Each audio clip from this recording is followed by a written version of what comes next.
YouTube బంధువులకు స్వాగతం. ఈరోజు మనం చెప్పుకోబోయే కథ పేరు శ్రావ్య. నాన్న, నాకు సైకిల్ కొనివు.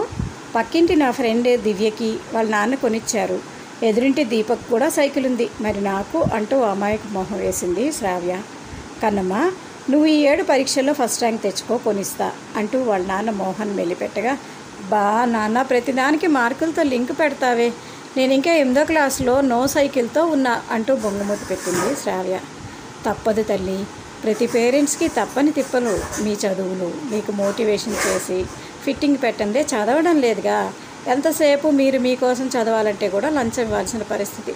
ఏ చాక్లెటో లేదా ఐస్ క్రీమో అంటూ నాన్న నవ్వు చిందిస్తూ అనగా, సరే నాన్న, తెచ్చుకుంటాలే ఫస్ట్ ర్యాంక్ అంటూ శ్రావ్య ప్రామిస్ చేసి చదవడం మొదలెట్టింది. శ్రావ్య పాప క్లాస్లో యావరేజ్ స్టూడెంట్. ప్రతి పరీక్షకి లార్డ్ వినాయకుడిని మరియు గాడెస్ సరస్వతీదేవిని కాకపట్టి మొక్కులు మొక్కి ముక్కుతూ ములుగుతూ పాస్ అయ్యేది. ఈ పాపకి సోషల్ అంటే వచ్చేది. ఏనాడు హిస్టరీ క్లాస్లో పడుకునే రికార్డు మిస్ అవ్వలేదు. ఇక ఈ పాప తన ట్రాక్ రికార్డు గుర్తు చేసుకుని బాగా కష్టపడాలని ఫిక్స్ అయ్యింది. చిత్రగుప్తుడి శిష్యురాల్లా నోట్స్లో తెగ ప్రాక్టీస్ చేసి మరీ మార్కులు కొట్టాలని తాపత్రయపడింది. పరీక్షలు రానే వచ్చాయి. ఈ పాప పేజీలు తిరగేసి మడతేసి 1కి 2 సార్లు, 2ని 3 సార్లు చేసి మరీ చదివింది. పరీక్షలు ఈసారి బాగా రాసింది. ఇక ఊహాలోకంలో సైకిల్పై సవారీ చేసినట్టు కలలు కనింది. పరీక్షా పేపర్లు పంచిపెట్టారు టీచర్లు. ఏమైనా కౌంటింగ్ తప్పులు లేదా ఏదైనా ఆన్సర్ కరెక్ట్గా చేయలేదా అని చూడమని ఆవిడ చెప్పారు. శ్రావ్య సంతోషానికి అవధులు లేవు. ఎందుకంటే ఆమె ఫస్ట్ వచ్చింది ఎక్కువ మార్కులతో.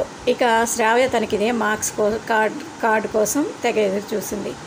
మార్క్స్ కార్డు చేతికి ఇచ్చారు. ఒక వారం తర్వాత ఇంటికి ఎగేసుకుంటూ ఎగిరెగిరి వెళ్ళింది. నాన్న చూడు, ఎప్పుడు యావరేజ్ స్టూడెంట్ అనేవారు, ఈసారి నాకు ఫస్ట్ ర్యాంక్ రాగానే అందరూ గప్చుప్గా చూస్తూ నిలబడ్డారు. థ్యాంక్ యూ నన్ను ప్రోత్సహించినందుకు. ఇక సైకిల్ రెడీ చేసుకో అంటూ తెగ సంబరపడిపోతూ ఆయన చుట్టూ తిరిగి డాన్స్ చేసింది. ఆ మరుసటి రోజు తను ఎంతో సంతోషంగా స్కూల్కి వెళ్ళింది. తనను మెచ్చుకుంటారు అందరూ అని. కానీ తను స్కూల్ చేరగానే క్లాస్ టీచర్ పిలిచి, సారీ శ్రావ్య, నీకు 2వ ర్యాంక్ వచ్చింది. పావనికి 1 మార్కు నీకన్నా హిందీలో ఎక్కువ వచ్చింది. టీచర్ నిన్న తన మార్కులు చూసి దిద్దింది, చెప్పింది, నేను మర్చిపోయి రాయలేదు, సారీ, నెక్స్ట్ టైం ఇంకాస్త కష్టపడు, బాగా రాశావు అంటూ జాలిగా చూడగా శ్రావ్యకి కళ్ళల్లో నీళ్ళు. అక్క పర్లేదు టీచర్, నేను ఫేస్ వాష్ చేసుకుంటాను, కళ్ళల్లో ఏదో పడ్డట్టుంది అంది శ్రావ్య ఏడుస్తూ. క్లాస్ తర్వాత స్నేహితులు ఓదార్చే ప్రయత్నం చేశారు. కానీ శ్రావ్య సైకిల్ గురించి ఊహించుకొని ఇంకాస్త బాధపడింది. ఇంటికి ఏడుపు మొహంతో వెళ్ళింది. వాళ్ళ నాన్నకి అప్పటికే వాళ్ళ టీచర్ ద్వారా విషయం తెలిసింది. కానీ ఏమీ తెలియనట్టు ఊరుకున్నారు. కాసేపటికి తనే తట్టుకోలేక నిజం చెప్పింది. శ్రావ్య, అనుకున్నవి ఒక్కోసారి జరగచ్చు, జరగకపోవచ్చు. అయినా నువ్వు బాగా చదివావు. నాకైతే ఎంతో సంతోషంగా ఉంది. నీకు ఫస్ట్ ర్యాంక్ రాకపోయినా అంత కష్టపడి చదివి మంచి మార్కులు తెచ్చుకున్నావు. ఇంకా బాధపడకు, ఊరుకో అంటూ వాళ్ళ నాన్న ధైర్యం చెప్పారు. సైకిల్ లేదు కదా నాన్న అంటూ తలదించుకుంది శ్రావ్య బాధతో. నీ పుట్టినరోజుకి కొనిస్తా బంగారం, ఇంకా 10 రోజులు కదా అంటూ వాళ్ళ నాన్న నవ్వి వెళ్ళిపోగా, శ్రావ్య, నువ్వే కాదు మేము కూడా అప్పుడప్పుడు 1 మార్కుతో ఫస్ట్ రాబోయి వెనుకుంటాము. నీ సైకిల్ కొనడానికి నాన్నకి 1000 రూపాయలు తక్కువ పడుతుంది. అందుకే నీకు ఇలా మెలిక పెట్టి టైం తీసుకుంటున్నారు. ఈలోపు ఆయన జీతం డబ్బుతో కొందామని మేము నీ దగ్గర చెప్పలేకపోయాము. డబ్బులు సరిపోవని మేమే కాదు, ప్రతి పేరెంట్స్ ఎదుర్కొనే సమస్యల్లో ఒకటి ఇది. ఒక్కోసారి మీరు అడిగే కోరికలు తీర్చలేకపోవచ్చు, సమయం కావాలి. దానికి మళ్ళీ నేను చెప్పానని చెప్పకు, ఆయన బాధపడతారు అంటూ వాళ్ళ అమ్మ అని వెళ్ళిపోయింది కంట తడి పెట్టుకొని. సారీ అమ్మా నాన్న, అర్థం చేసుకోలేకపోయాను చాలాసార్లు. మీరు మాలాగే కాదు మాకున్న ఎక్కువ సమస్యలు రోజు ఎదుర్కొంటారని గ్రహించలేదు అంటూ మౌనంగా ఆలోచనలో పడింది శ్రావ్య. పుట్టినరోజు పండగ శ్రావ్య కోసం రానే వచ్చింది.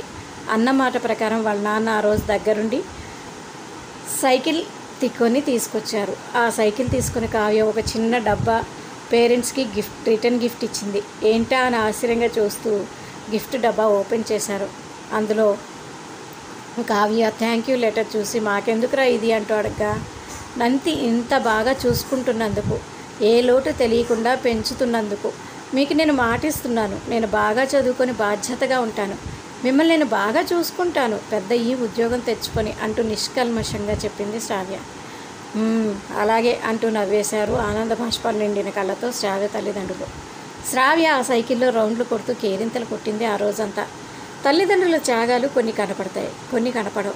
వారి రుణం జన్మలో తీర్చుకోలేనిది. గుండె నిండా బాధ ఉన్నా, ఎలాంటి సమస్యలు ఉన్నా మొహం మీద కనిపిస్తే పిల్లలు తట్టుకోలేరు అనుకునే తల్లిదండ్రులు ఎందరో. ఈ కథ అలాంటి వారికి అంకితం.